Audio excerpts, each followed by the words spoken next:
Bonjour à tous. Dans cette vidéo, je vais vous expliquer comment réaliser une lithophanie avec Kanban. Les lithophanies sont des gravures faites sur des matériaux translucides comme les plastiques ou la porcelaine et avec un rétroéclairage permettent d'obtenir un rendu photo.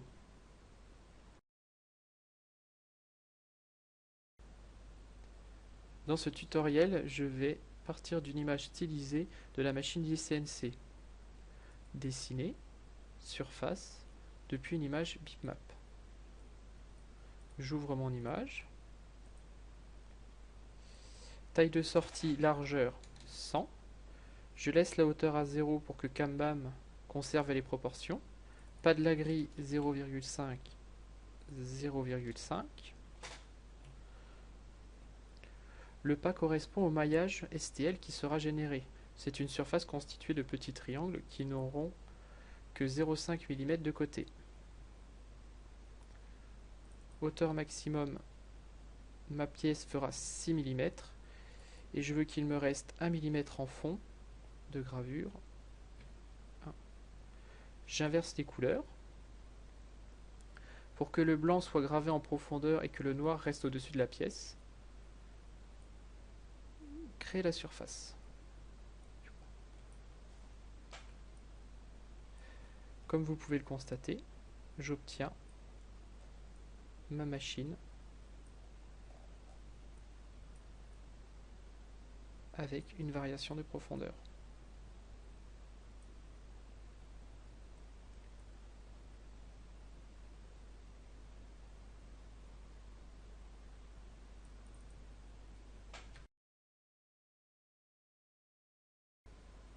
Maintenant que notre surface est générée, nous allons pouvoir créer un cycle d'usinage 3D. Je sélectionne ma surface, usinage, profilage 3D. Mon cycle vient juste de s'ajouter dans les usinages dans l'arborescence.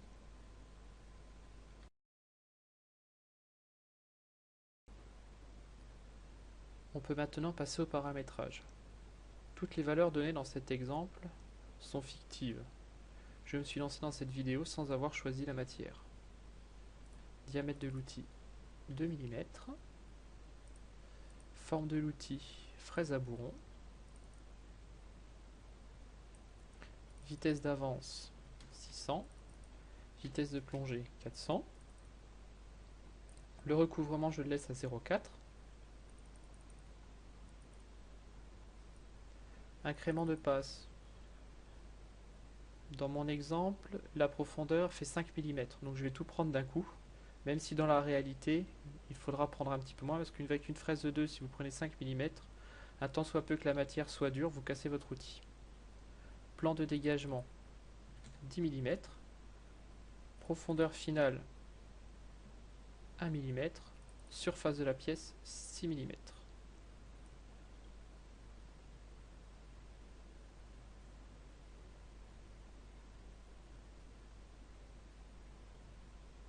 Sens d'usinage, travail en mixte.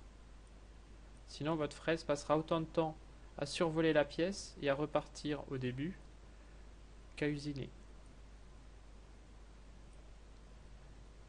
Méthode de profilage horizontale. Clic droit, générer le parcours d'outils.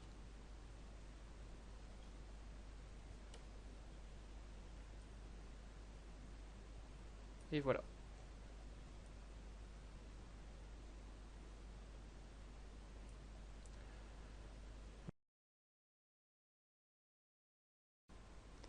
Comme vous pouvez le constater, l'usinage sort de la surface et plonge dans la matière. Il est possible d'indiquer une limite extérieure en entrant une valeur négative au moins égale au rayon de la fraise.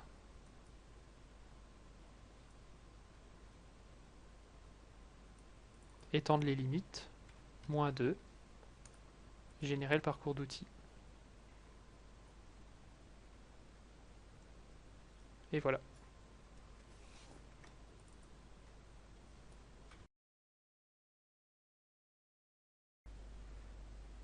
Mais ici, le plus judicieux est de créer le contour du dessin, soit en utilisant la fonction polyligne et en redessinant tout le contour, point par point, soit en utilisant la fonction tranchage.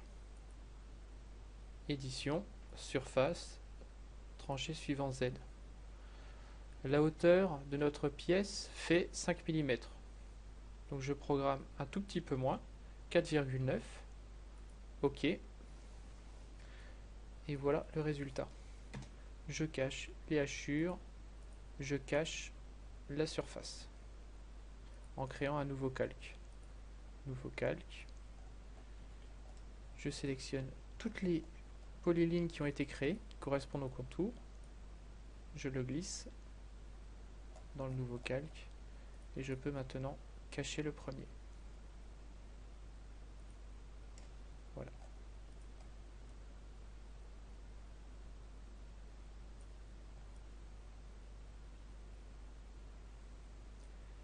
Ici, seul le contour extérieur nous intéresse. Nous allons le copier et le remettre dans le premier calque. Je cache le calque qui contient tous les contours et je montre celui qui nous intéresse. Maintenant qu'il n'y a plus qu'à procéder à la définition de la limite dans le cycle d'usinage.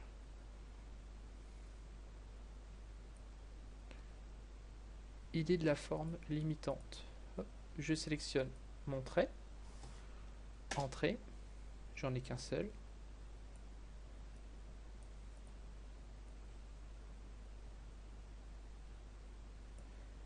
Et je viens changer la méthode, j'utilise la forme sélectionnée.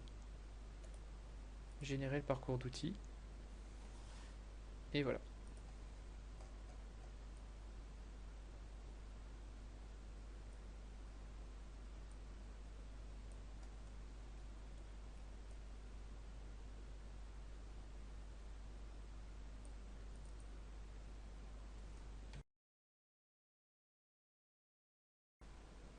Pour adoucir l'entrée de la fraise, je vais étendre les limites, mais cette fois-ci dans l'autre sens, en lui indiquant une valeur positive. Le contour va se décaler un petit peu en montant.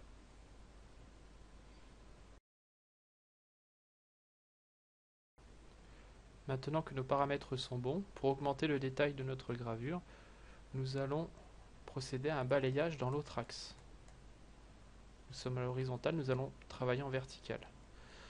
C'est très important pour toutes les surfaces comme celle-ci, où finalement il y a très peu de segments. Pour éviter d'avoir à tout recommencer, nous allons simplement faire un copier-coller, CTRL-C, CTRL-V, et dans les paramètres, méthode de profilage, horizontale à verticale. Générer le parcours d'outils.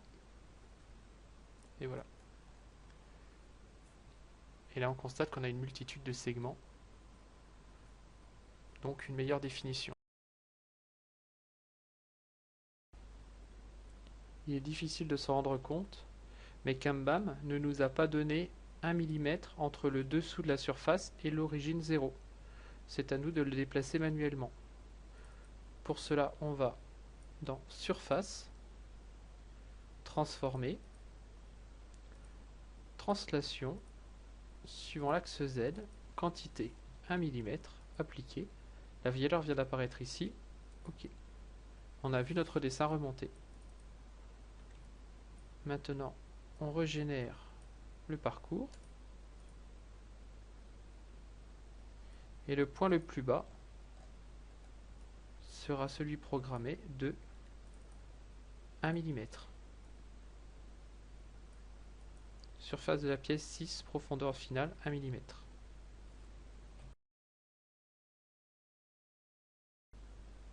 Il ne reste plus qu'à définir l'origine. Par défaut, elle se trouve ici, en XYZ0, donc pour nous, sous la pièce. Dans le cas d'une litho, il est plus facile pour centrer notre gravure de la positionner au milieu du dessin.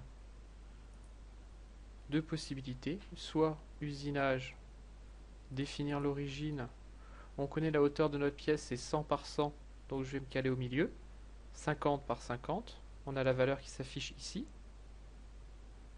50, 50. Voilà. Soit la possibilité de recentrer le dessin, centré par rapport aux étendues, centré par rapport au point moyen. Mais là, la pièce bougera en Z.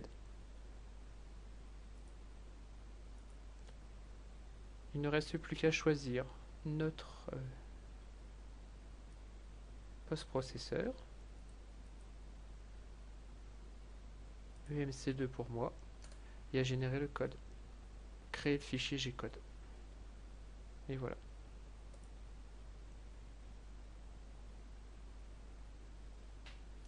Merci d'avoir suivi cette vidéo et à bientôt sur mon site idconception.fr.